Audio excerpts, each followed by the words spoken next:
नमस्कार दोस्तों, मेरा नाम है बॉबी सिंह और हम आपका स्वागत करते हैं आपके अपने YouTube चैनल बात तो जरूरी है।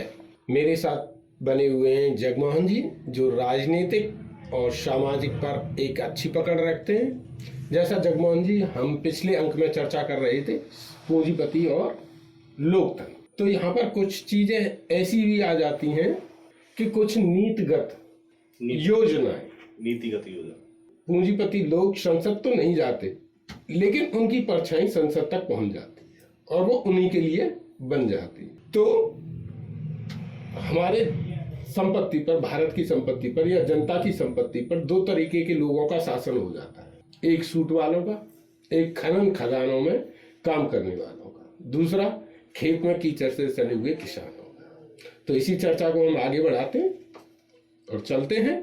तो मेरा प्रश्न है आपसे कि पिछले अंक में हमने चर्चा की थी कि लोकसभा और विधानसभा में जब तक मिडिल क्लास और लोअर क्लास के शिक्षित लोग नहीं पहुंचेंगे तब तक भारत का भला नहीं हो सकता। लेकिन मैं आज आपसे एक ऐसा प्रश्न पूछना चाहता हूं जिससे थोड़ा आप अपने आप को असहज भी महसूस कर सकते हैं, थोड़ा सा संकट में भी महसूस कर सकते हैं।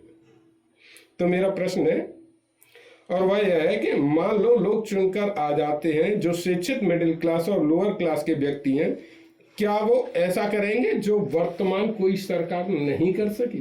नमस्कार दोस्तों, जैसा कि पिछले अंक में हमने चर्चा की थी भाई साहब के साथ, और वो चर्चा ये थी कि शिक्षित मिडिल क्लास और लोअर क्लास ही मिडिल क्लास और लोअर क्लास का भला कर सकता है। कैसे? और इस पे आपने अभी ये क्वेश्चन किया है कि अगर वो आएंगे तो इस वर्तमान सरकार और पिछली सरकारों से बेहतर कैसे कर पाएंगे? जी, क्वेश्चन हाइपोथेटिकल है। जी जी, इसका उत्तर देना थोड़ा सा मुश्किल इसलिए है क्योंकि वो लोग जो चुनकर आएंगे शिक्षित वाले जी, वो हो सकता है हमसे कई गुना ज्यादा समझदार, लेकिन क्योंकि अब ये क्वेश्चन आपने मुझसे किया है जी जी जी, तो मैं भी उत्सुक हूँ इसका उत्तर देने के लिए जी, जितनी हमारी समझ है उस हिसाब से।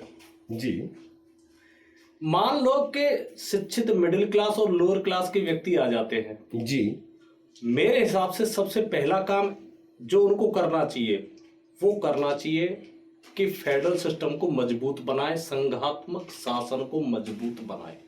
क्या है संघात्मक शासन, फेडरल सिस्टम?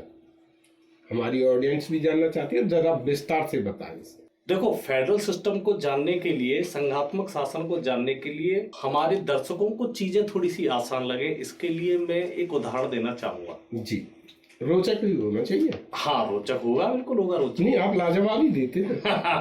जब भी आप उदाहरण का नाम लेते हैं तो मेरे अंदर भी एक उत्साह पैदा होता है, कुछ लाजवाब, कुछ रोचक आने वाला है। नहीं, यही है तो फिर हम उसी हिसाब से बताएंगे। देखो, संघात्मक शासन को समझने के लिए हमें सबसे पहले क्या करना होगा, हमें दो स्कूल हैं जी, दो स्कूलों में एक जैसे टीचर हैं, एक ही क्वालिटी के टीचर हैं जी, और उनका इंफ्रास्ट्रक्चर भी एक ही जैसा है, बिल्डिंग भी एक ही जैसी है जी, सारी चीजें एक जैसी हैं, लेकिन एक विद्यालय ऐसा है जो कि अपनी गुणवत्ता के लिए ज्यादा मशहूर नहीं है, बदनाम है, ज्यादा अच्छे उनके रिजल्ट नहीं है, जबकि दूसरा स्कूल है जी, जिसकी गुणवत्ता बहुत अच्छी है, बहुत अच्छे रिजल्ट्स देता है, बच्चों का मानसिक वृद्धि भी, ग्रोथ भी बहुत अच्छी होती रहती है। तो ऐसा कैसे संभव हो रहा है जब बिल्डिंग एक जैसी है, वातावरण एक जैसा है, टीचर एक जैसे हैं, पाठ्यक्रम एक जैसा है, तो ऐसा कैसे संभव हो रहा है? अंतर तो नहीं होना चाहिए ना जगमोहन? बिल्कुल अंतर नहीं होना चाहिए। देखो कैसे हो गया? हाँ, इस बात को यदि हमने समझ लिया तो फेडरल सिस्टम को बहुत आसानी से हम समझ जाएंगे। चलिए, देखो, मानते हैं कि एक जो बढ़िया स्कूल है जी, उसने क्या किया है, उसके प्रिंसिपल ने जी, उसकी जितनी भी स्ट्रेंथ है बच्चों की, जैसे मान लो उसके 1000-1500 की स्ट्रेंथ है, उसने प्रत्येक क्लास को अलग अलग सेक्शंस में बांटा और प्रत्येक क्लास में 25 या 30 स्टूडेंट है। 25 या 30 स्टूडेंट से ज्यादा नहीं है, जिसकी वजह से टीचर बच्चों पर जी पृथक रूप से भी ध्यान दे पा रहे हैं और उनकी एबिलिटी को ध्यान में रखते हुए उनकी समस्याओं का समाधान भी कर रहे हैं। जी, जिससे उनका मानसिक ग्रोथ भी अच्छा हो रहा है जी। वो अच्छा रिजल्ट भी दे पा रहे हैं जी। और बच्चे समाज में अच्छा कंट्रीब्यूशन बाद में कर पा रहे हैं, इसलिए उस स्कूल का नाम बहुत अच्छा हो रहा है। जी। दूसरी तरफ एक स्कूल ऐसा है जहां पर जी। ऐसा कोई भी मानक नहीं है, मानक ही नहीं है। मानक ही नहीं है। 250 बच्चे एक क्लास में रह रहे हैं। अब ऐसी स्थिति में जी। आप बताइए, केवल शुरू के 4-5 बच्चों को छोड़कर जी। क्वालिटी एक जैसी है शिक्षकों जी। की, जी। जी। लेकिन वो शिक्षक करे क्या? जी। आप ही बताइए, असंभव होगा 250 बच्चों की क्लास को पढ़ाना। बिल्कुल है। कोई पढ़ा सकता है क्या? नहीं, लास्ट वाले बच्चों तक तो आवाज ही नहीं नहीं जाएगी। होगी ना। फेडरल सिस्टम भी ऐसे ही है। जी। हमारे यहाँ पर हमारे देश की सबसे बड़ी समस्या क्या है कि हमारा देश टैलेंटेड है, लेकिन उसके साथ साथ बहुत अव्यवस्थित देश है हमारा, और उस अव्यवस्थित देश को व्यवस्थित किया जा सकता है फेडरल सिस्टम को सही तरीके से लागू करके। अगर कोई भी शिक्षित मिडिल क्लास और लोअर क्लास की जो भी सरकार बने जी। तो वो सबसे पहला अपना काम करेगी कि वो फेडरल सिस्टम को इस तरीके से लागू करे जिससे बहुत अच्छी तरीके से फेडरल सिस्टम को लागू किया जा सके। तो क्या फेडरल सिस्टम में इतना इफेक्टिव होगा? बिल्कुल इफेक्टिव होगा। रिजल्ट देख लीजिए, जब हम एक स्कूल में छोटे पैमाने पर इस तरीके से ग्रोथ देख सकते हैं जी। तो क्या देश की नहीं हो सकती है? हम इसका कुछ तुलनात्मक अध्ययन भी कर सकते हैं। नहीं तो क्या आप कहना चाहते हैं, जिस प्रकार आपने ये एग्जाम्पल दिया है और बहुत सटीक भी मुझे लगा है, भारत में भी तो 28 राज्य, भारत में बिल्कुल 28 राज्य हैं, तो उसमें कोई समस्या नहीं है। फिर आप ऐसा कैसे कह सकते हैं? देखो, अगर हम ये देखें कि भारत में फेडरल सिस्टम है जी। भारत में 28 राज्य हैं जी। तो फेडरल सिस्टम तो दिखता है, लेकिन जब हम तुलना करते हैं और देशों से, जी, हम अमेरिका से, देखो हमें क्या है कि विकसित देशों से अपनी तुलना करनी चाहिए। नहीं वैसे और ये भी देखना चाहिए कि हम विकसित क्यों नहीं हुए। नहीं, फोर्थ इकोनॉमी में आ गए तो तुलना की जा सकती है। तुलना क्यों नहीं करनी चाहिए? नहीं की जा सकती है, वो तो हम फोर्थ इकोनॉमी में भी आ चुके हैं। अमेरिका से तुलना करते हैं। अमेरिका की पॉपुलेशन कितनी है? 35 करोड़। अमेरिका की लगभग पॉपुलेशन 35 करोड़। जी जी जी। आपको पता है स्टेट्स कितने हैं वहाँ? ये तो नहीं पता। 50 स्टेट्स। 35 करोड़ की जनता में 50 स्टेट्स हैं। हमारे यहाँ की जनसंख्या कितनी है? 140 करोड़। लगभग 140 करोड़, क्योंकि अभी जनसंख्या का जनगणना होना बाकी है।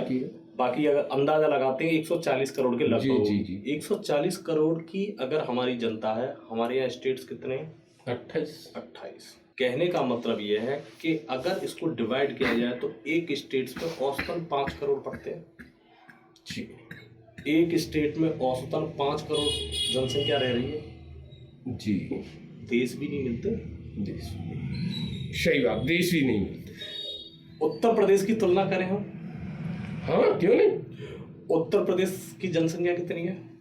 लगभग 22 करोड़ के लगभग। 22 करोड़ के लगभग, क्योंकि 2011 में 20 करोड़ के लगभग तो वही 2011 में ही है, तो 2 करोड़ तो बढ़ ही गए होंगे। बिल्कुल बिल्कुल। अब आप एक बात बताइए कि 22 करोड़ की जनसंख्या जी वाला हमारा उत्तर प्रदेश एक स्टेट है, केवल 6 ही देश बड़े हैं, तो हम एक राज्य चला रहे हैं या देश चला रहे हैं? नहीं तो मैं कह सकता हूँ कि हम राज्य में नहीं, एक देश में रह रहे हैं। एक देश में रह रहे हैं। हम पड़ोसी अपने देश पाकिस्तान से तुलना कर लें तो वो 24 करोड़ के लगभग, हम 22 करोड़ उत्तर प्रदेश में, तो और राज्य कहाँ, देश में रहे। देश कह देना, देश है, देश ही है।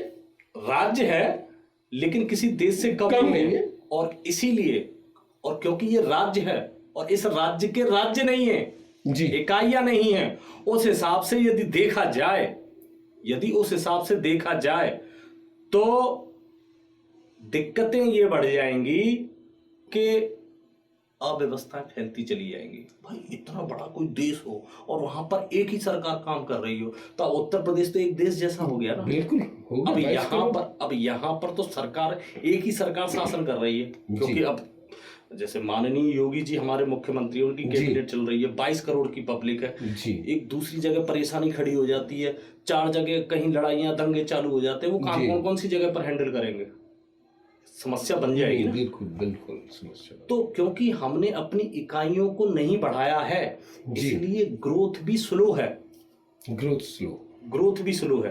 तुलना यदि हम दूसरे देशों से करें जी, तो आप पाएंगे कि कितना ज्यादा डिफरेंस है। करेंगे कुछ तुलना? हाँ, कुछ तुलना हम करना चाहते हैं। चलिए, अगर हम कुछ देशों की तुलना करें तो जी। हम देखेंगे जी। रूस की आबादी कितनी है? लगभग 146 मिलियन। 140 मिलियन, मतलब 4.5 करोड़, 14.5 करोड़। जी जी। 14.5 करोड़ है। स्टेट्स कितने हुआ? लगभग 83 83। 83। चाइना की पॉपुलेशन कितनी है? चाइना हमसे प्लस में है, 140 141 की वहाँ की पॉपुलेशन है। जी। स्टेट्स कितने? स्टेट? 31। अब बोलेंगे कि चाइना और भारत दोनों के तो एक जैसा हिसाब बन गया। जी। तो यहाँ तो कोई ज्यादा है नहीं, यहाँ ज्यादा नहीं है, लेकिन वहां पर कम्युनिज्म है, जी। वहां पर साम्यवादी सरकार है, जी कम्युनिस्ट पार्टी है। जी। अब साम्यवादी सरकार है तो उन्होंने उस तरीके से वहां की मिडिल क्लास, भाई देखिए, फिर वहां पर पूंजीवाद भी तो नहीं है, डेवलप्ड। कनाडा की बात करें जी।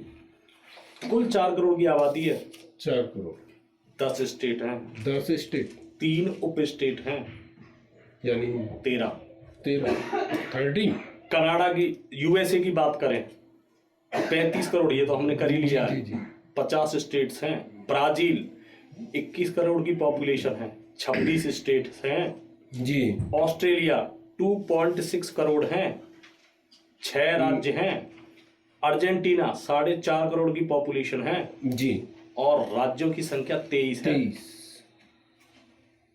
कजाकिस्तान जी। 2 करोड़ की पॉपुलेशन है, 14 राज्य हैं। अल्जीरिया 4.6 करोड़ की पॉपुलेशन है जी। और स्टेट्स 48 हैं। भारत, अब भारत तो है, 140, तो अब आप लगा लीजिए जितने भी बड़े देश हैं जी, वो सारे के सारे जो देश हैं उन सब में फेडरल सिस्टम को अच्छी तरीके से यूज किया जा रहा है। भारत इकलौता ऐसा देश है जी, जहां पर पॉपुलेशन के हिसाब से राज्यों की संख्या इतनी कम है कि अव्यवस्थाएं बन चुकी हैं। नहीं, यहाँ पे एक चीज और बोल रहे हैं जगमोहन जी, स्विट्जरलैंड। हाँ, जहाँ स्विट्जरलैंड सबसे बढ़िया, 88 लाख, स्विट्जरलैंड सबसे बढ़िया उदाहरण है फेडरल सिस्टम का। 88 लाख वहाँ की जनसंख्या, 88 लाख वहां की जनसंख्या है और वहां पर 27 कैंटन, वहां पर स्टेट्स को कैंटन, अच्छा कैंटन, क्योंकि स्विट्जरलैंड है भी छोटा सा, इसलिए उनको स्टेट्स कहना थोड़ा सा मजाक जैसा लगता है जी। इसलिए उन्होंने छोटे छोटे कैंटनों में अपनी गवर्नमेंट को बांट रखा है। तो हम कह सकते हैं समझ स्विट्जरलैंड यहाँ सबसे ज्यादा फेडरल सिस्टम को लागू करता है। हाँ, अब 140 करोड़ की जनता और 28 राज्य, तो चाह कर भी बहुत सी चीजें लागू नहीं हो पाई। और ये एक उदाहरण से जगमोहन जी ने बहुत अच्छा उदाहरण दिया है, उससे समझा जा सकता है इसको। तो जगमोहन जी, ये तो बहुत बड़ी बात चल रही है, लेकिन शुरुआत में आपने कहा था कि इससे किस प्रकार समस्याएं सॉल्व होंगी। जी।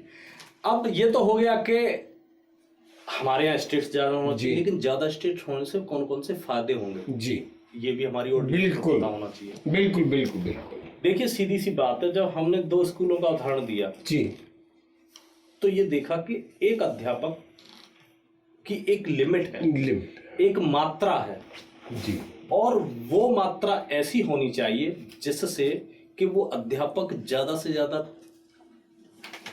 छात्रों का भला कर सके। एक संतुलन बनना चाहिए, और संतुलन का सही मापक वही होना चाहिए। तो जब हमारे यहाँ स्टेट्स की संख्या अच्छी होगी, लगभग 2 करोड़ का एक स्टेट रहेगा, 1 करोड़, सरकार अच्छी तरीके से नियंत्रण कर पाएगी अपनी जनसंख्या को जी। सरकार मूल्यांकन कर पाएगी अपने यहाँ के मानव संसाधन का, सरकार बेरोजगारों का सही आकलन कर पाएगी, सरकार बेरोजगारी की क्वालिटी को डिवाइड कर उस हिसाब से उनके उपचार कर सकेगी। बिल्कुल। पॉलिसी, जितनी भी पॉलिसियां हैं वो सही तरीके से और जल्दी से जी जनता तक पहुंचेंगी, पहुंचेंगे। तीव्र गति में जनता तक पहुंचेंगी। तो मैं एक छोटा सा प्रश्न करता हूँ, लेकिन राष्ट्रीय पार्टियां क्यों चाहेंगी ऐसा कि हमारे यहाँ स्टेट्स बढ़ जाए? राष्ट्रीय पार्टियां क्यों नहीं आपके चाहती हैं? हिसाब से तो हमारे भारत देश में कम से कम 70 स्टेट्स होने चाहिए और हमारे वर्तमान में 28। राष्ट्रीय पार्टी क्यों चाहेंगी? मैं फिर बल दे रहा हूँ इस बात पे कि राष्ट्रीय पार्टी क्यों चाहेंगी, क्योंकि उन्हें डर रहता है कि क्षेत्रीय पार्टियां पनप जाएंगी। अच्छा, आपका कहने का मतलब ये है, देखो पहली बात तो ये है, आपने ये प्रश्न पूछा मुझसे जी कि राष्ट्र पार्टियां क्यों चाहेंगी। जी, तो राष्ट्र पार्टियों के दिमाग में क्या चल रहा है? ये वो चाहती नहीं कि क्षेत्रीय पार्टियां आगे बढ़ जाएंगी। ये आपका क्वेश्चन है कि क्षेत्रीय पार्टियां आगे बढ़ जाएंगी। उन्हें कहीं ना कहीं डर रहता है इस चीज का कि क्षेत्रीय पार्टियां आगे चली जाएंगी। हाँ, अब उन्हें शायद ऐसा लगता होगा, क्योंकि कई बार मांग भी उठ चुकी है, उत्तर प्रदेश के 4 टुकड़े होंगे, और कहीं मैंने पढ़ा भी है, कई जगह लेख भी आए इस बारे में कि वास्तव में उत्तर प्रदेश एक बहुत बड़ा राज्य है, जनसंख्या से भी, और क्षेत्रफल तो शायद पाकिस्तान देश के बराबर ही हमारे यहाँ का क्षेत्रफल है, अकेला वहां गया, लेकिन निकलता नहीं। सीधी सी बात है कि क्षेत्रीय पार्टियां आगे बढ़ जाएं इसलिए देश का विकास ना हो। जी, हमारे लिए पार्टियां बड़ी हैं कि देश बड़ा है? नहीं, देश बड़ा है। देश बड़ा है ना, देश का महत्व तो हमारे लिए ज्यादा है। पार्टियां, देश पहले से ही था जी, पार्टियां तो बाद में आई। देश हमारा आजाद हुआ तब ये पार्टियां पनपी। जी बिल्कुल। देश तो हमारा हजारों सालों से, जी हजारों सालों तक चलता रहेगा जी। पार्टियां तो खत्म होती रहेंगी, बनती रहेंगी जी। तो पार्टियां, कोई पार्टी को विशेष महत्व दिया जाए, छोटी पार्टियां पनप न जाए, ये न हो जाए, इसके लिए अगर हम फेडरल सिस्टम को सही तरीके से लागू नहीं कर रहे तो हम देशभक्त तो है नहीं, देशभक्त की संज्ञा नहीं दी जा सकती। देशभक्त नहीं है। यदि हम व्यक्तिगत और छोटी मानसिकता के साथ में अगर राजनीति कर रहे हैं जी, यदि ये बड़ी बड़ी पार्टियां इस बात को सोचकर राजनीति कर रही हैं जी, तो मुझे नहीं लगता कि वो कोई देशभक्ति का काम जी कर रहे हैं। ये इससे अच्छी सोच तो फिर मिडिल क्लास के शिक्षित वर्ग की है, कम से कम वो इस पे चर्चा तो कर रहा है। जी जी जी जी जी। तो जगमोहन जी, एक प्रश्न और बन गया मेरे दिमाग में कि आज हमारी सरकारें कोई योजना बना ली थी और आज लागू कर दी जाती है, 5 साल तक वो हमारे पास आ पाती है, क्योंकि फेडरल सिस्टम बहुत बड़ा मजबूत नहीं है, हमारा राज्य भी काफी बड़े हो जाते हैं। ये आपने एक प्रश्न नहीं पूछा, एक तरीके से एक उदाहरण दिया है। हमारे यहाँ पर राज्य इतने बड़े हैं, हम अपने उत्तर प्रदेश का ही ले लेते हैं जी। उत्तर प्रदेश में 22 करोड़ की आबादी रहती है जी। कई बार ऐसा हुआ है जी, शुरुआती स्तर पर पहली साल अगर सरकार कोई पॉलिसी लाती है तो उसकी पूरी 5 साल होने को होती है, उसकी पॉलिसी जनता तक पहुंचती ही है कि जब तक सरकार ही चली जाती है जी जी जी। तो ऐसा क्यों हुआ है? क्योंकि हमारे यहाँ इतने बड़े स्टेट्स हैं जी, सरकारों का जनता पर सही तरीके से प्रशासन हो ही नहीं पा रहा है। इसके लिए आवश्यकता है कि हम फेडरल सिस्टम को सही लागू नहीं। इसका एक ताजा उदाहरण भी है, भी देना तो आपको चाहिए पर मैं बोल देता हूँ, आपके भी संज्ञान में है शायद। मुंशी प्रेमचंद की एक लाइन है, बिगाड़ के डर से क्या ईमान की बात न करोगे। आप उसे थोड़ा हटा गए।